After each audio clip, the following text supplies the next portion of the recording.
What's up? What's up? What's going on, everybody? This is Terrence Ray, and I'm doing a stock market update live with you. The tariff aftermath, absolute bloodbath in the market right now. Um, we got a VIX that is at 29 right now. Did it hit 30 today? Let me look at it. We got it right here. Not quite 30. Got up to $29.40. But y'all know what? Y'all know my saying. If I was a betting man, and I am, I'm betting that we're gonna get up to 30. If we don't make it today, it may be tomorrow. May pop a little bit higher. As you can see, we got this range right here that it hasn't gotten over. This is a year chart. Back here, it got up on August 5th of last year. We got up almost up to 66. Is that a blip? I don't even remember that. Yeah, this is the VIX future. So yeah, I don't even remember that. I think that may have been a blip on the. I'd have to go research that. But however, right now the S&P 500 futures are down almost 5%. I think the first circuit breaker may be right at 5, if I'm not mistaken. So basically, 266 handles right now, 4.6%. We got the Nasdaq futures are down over 5%. Dow futures down 3.8%, and the Russell futures leading the pack down over 6% right now, over 6.25%, down 130 handles. That's a massive move. I think I seen somewhere on CNBC that the market this is the worst day since back um, around the pandemic. Let's see. I want to pull up the SPX. Let's see. Here we got the expected move. You see my weekend video. I warned that we could have a some big moves this week. I talked about that because of the expected move, and you can see I have it illustrated right here. You can see right here on Wednesday we went all the way up to the top of the range of the expected move for the week. It acted as resistance, and then here we go. Gap down, and here we are right here. Now I'm going to pull up the IWM. Well, we'll talk about the positions. Now, this past weekend, um, in my video over the weekend, I had a position on in the /ZN. That would be the 10-year treasury note. You can see right here, I got the move. I'm out of that position. As you can see, it gapped up here. I took profit. I've been smoking the bonds. If we go year to date, I've had 4 trades. You look over here to the right on my screen, if you can see it. You see I got 4 trades, 4 total close, 4 total winners. So 4 for 4. Uh, and these are just put spreads. Every time it pull back, I get back in. It pull back, I get back in. And then I just continue with it, that way. Um, on the pullbacks. So with that being said, I would like to seem like I lost my sound in my headphones. All right. So I talked about that. That was one of my trades that I went over. I went over the weekend as well. Let's go and let's take a look at the other trade I had.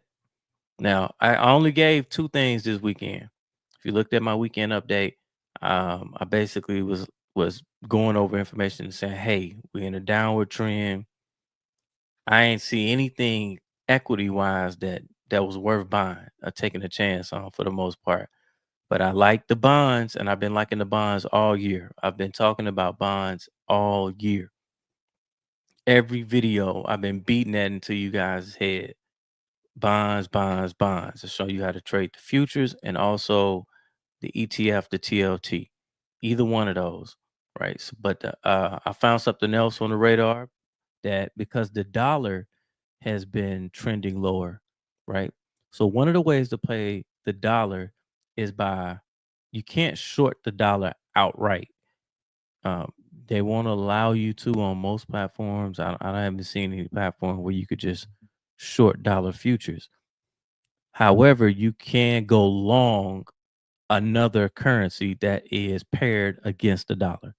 Now let's pull up the currencies and then I'll show you what I'm talking about. If you look over here to the left, I have added to my watch list. I have the euro futures forward slash 6E. I have the pound futures, which is forward slash 6B. The Australian dollar forward slash 6A forward slash 6C is the Canadian dollar forward slash 6J is the yen.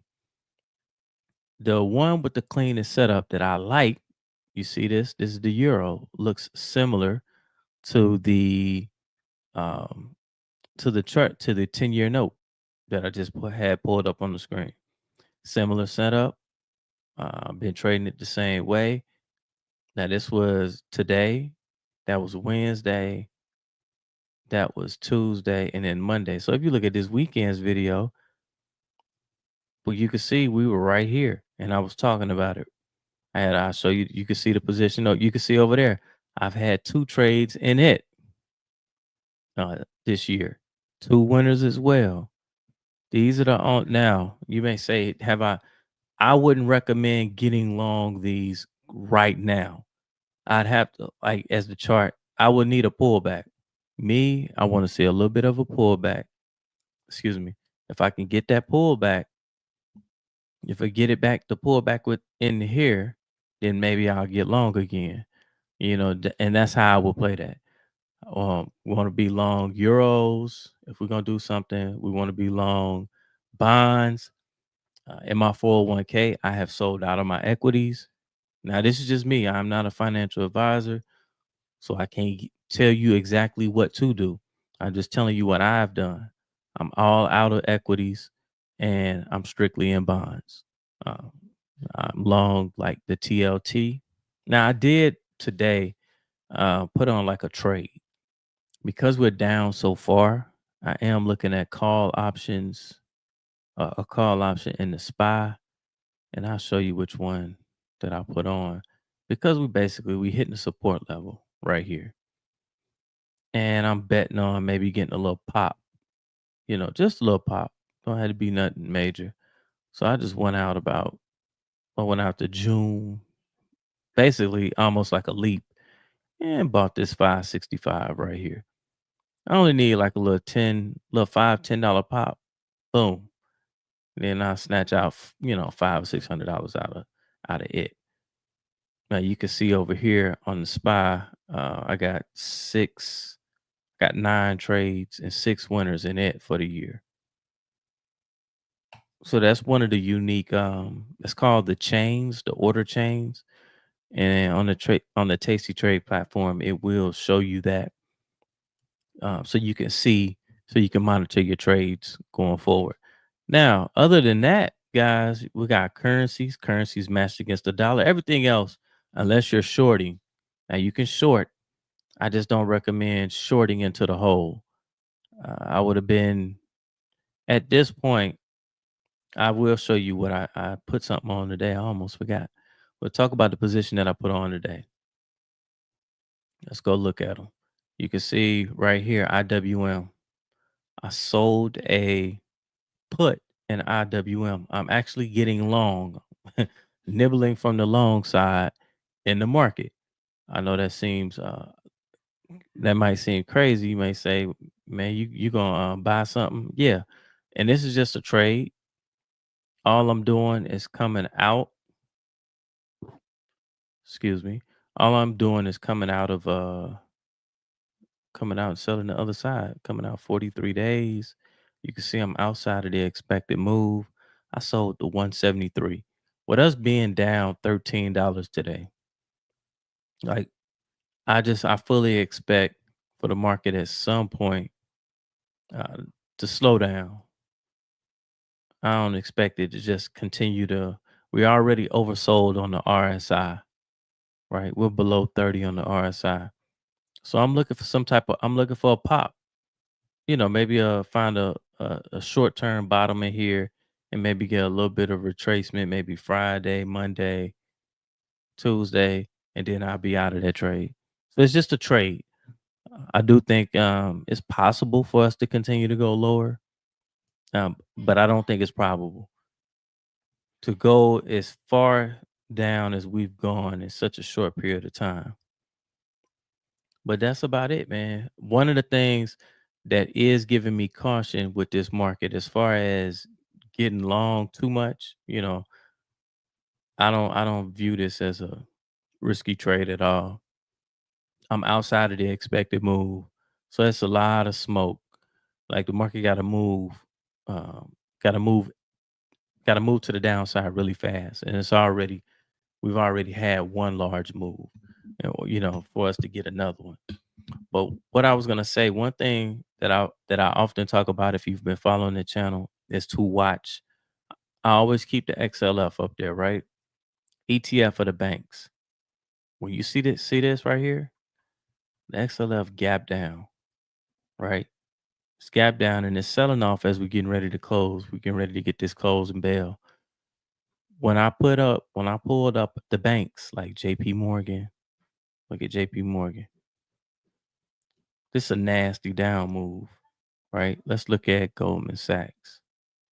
It's nasty work right there. Nasty work. I mean, that's nasty. Uh, City, that's a nasty candle. Now these are banks that I'm pulling up, and I always say, as the banks go, so goes the market. Now, if these banks had been like, if the banks would have been maybe not as far down as they are, then I'd be like, or if they were starting to turn or had already reached their low, then I might be like, yeah, this ain't gonna go too much further. But the banks are really going down even more. Now, and this gap right here, City has filled this gap. So the gap is filled and it looks like it's continuing to go. But we'll see. Now, if we start to see, let's see what it looks like tomorrow. Let's see if we start to make like a little green candle tomorrow or a doji. We're going to be looking for something like that in any one of these bank stocks. Morgan Stanley.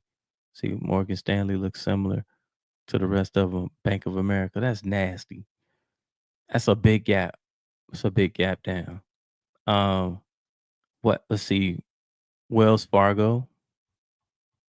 Let's remove this. And we could see Wells Fargo just took out this low right here, it looks like. And it would have to fill this gap right here, need to come down a little bit further to fill that gap. So maybe another buck or so. As long as the banks are selling off like this, we got a real sell off, and we got a good chance that it'll continue. But I do see us getting a short term bump. So we'll see what happens. I have a support level right here, Fibonacci level. Let's see if it holds.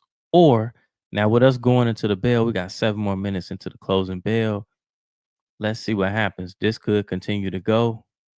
I want to watch it and see what happens going into the closing bell.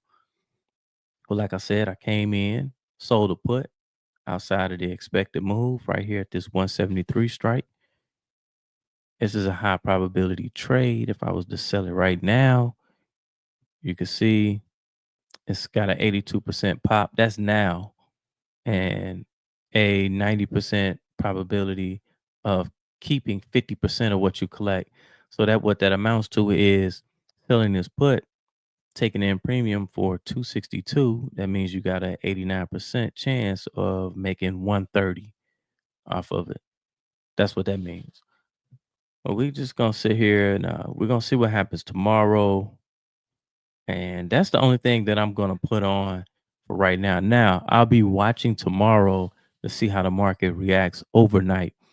Generally, when we get a sell-off like this, we can look for the market to bounce the next day and get us a pullback. I wouldn't be surprised tomorrow to see a violent rip to the upside, maybe even sparked by some news. See, here's the expected move for the week. see the market pull back into this area uh, to for it. It was support. Now it's gonna act. Excuse me. Yeah, it should have held as support, but it failed. Now, when the market comes back, it can act as resistance.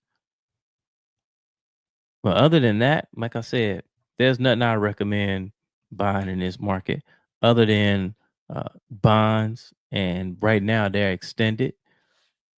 I'd either be selling premium or doing, neutral trades. Like this trade in IWM. I'll go back to it again. When I say neutral, I could go ahead and sell the other side if I want. Say I sold that 16 delta right there. It don't buying power. It only is gonna add 50 cents to my buying power. Because basically it doesn't cost you anything to sell the other side and take in more premium. I just think that the market is gonna violently go to the upside. Just because of what this right here. I could be wrong. And we have divergence down here on the awesome oscillator. When we get divergence, I tend to look for reversals right here. So basically all that's saying is, look, I'm gonna pull this down. See, all this is saying is that, hey, price action may be going down, which it is, but it's saying that, hey, momentum is making higher highs, excuse me, higher lows. So you got a low, then you got a higher low. But here, over here on price action, you got low and a lower low. Anytime you see like an imbalance of like that on the awesome oscillator, you can start looking for reversals, just like right here. See this low, that low. See how that's a higher low. Let's look up here at the price action. Signal a turn. Same thing right here. Look right here. High, high on the oscillator. High, high on price action. But you got a lower high right here. That gave you your divergence and the market turned. So right here, in order for this would have to barrel down in order to get past for the oscillator to move past the previous low right here. So that also helps me start looking for when I start seeing momentum slowing down, it's just like turning a car, you ain't gonna you're gonna slow down before you turn. You just don't take the car and just turn the wheel, you'll flip the car. Same thing with momentum and trading momentum. It's gonna decelerate, it's gonna slow down, then it'll either turn or it might just chop. But either way, that's why selling premium, you can get paid by the direction or you can get paid by vol contracting. So I'll take either or on that particular trade. And we'll see how it looks tomorrow. I'm thinking about doing another live stream tomorrow. I only like doing them when I got something to talk about. So we'll see. We'll see. Just be like I'm doing these videos, and I'm doing letting people know and showing people like, hey, there's always something you can do in the market. Very seldom will you see a market just sell off and there's nothing going up because money got to go somewhere. And some people may say, well, they can take it out and put it in their pocket. You can, but most investors or traders not doing that. They're gonna put their money somewhere else and let it make some more money. So you just gotta find out where their money went or where it's going, where they putting it at. And keep following the channel and hopefully I can show you that. Make sure you subscribe, share the video, make sure you hit the like button. Trying to get these videos up, get in the algorithm, help me out. I ain't charging nothing for the videos. I was gonna have charge for certain videos. I was like, nah, I'll just come on here and just show what I know, right? But I need you all to help me out by hitting that like button. We're gonna get this viewership up. That's why I'm doing these live streams instead of just recording and putting them out. So that way, if you guys got some questions or something you trading, and if you want to, this is the best platform, in my opinion, to trade on. Tasty Trade. So I got a link in the notes. Yeah, I get something if you sign up. So sign up with them. You put some money in and then trade. You could trade right along with me. And then they'll throw me something on the back end. That being said, guys, I'm gonna go and get out of here. We finna get that bell. We just well, my sound had cut off, so the bell didn't even come through. But that was it. We we'll see what's going on tomorrow. I'm about to be out. Peace.